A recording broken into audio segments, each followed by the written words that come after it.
मदारिस registration bill के मामले पर पूरी कुव्वत से जवाब देंगे। हुकूमत को मदारिस रजिस्ट्रेशन बिल हर सूरत में मंजूर करना होगा।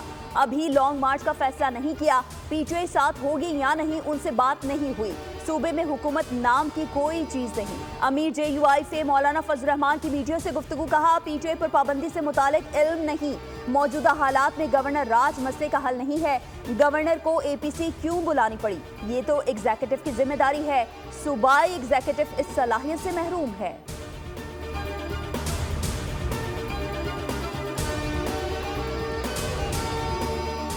और पाकिस्तान दहशतगर्दी की वजह से भारी कीमत अदा कर रहा है। जब तक दहशतगर्दी का खात्मा नहीं कर लेते, चैन से नहीं बैठेंगे। हमारे अफसर और जवान अवाम के मुस्तकबिल के लिए जानों का नजराना पेश कर रहे हैं।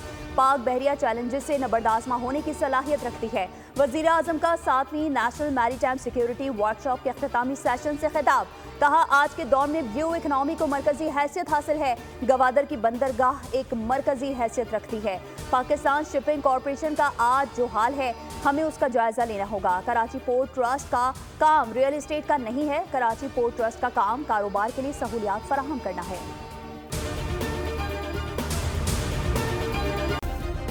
सब्सक्राइब करें और बेल दबाएं ताकि कोई खबर रह न जाए।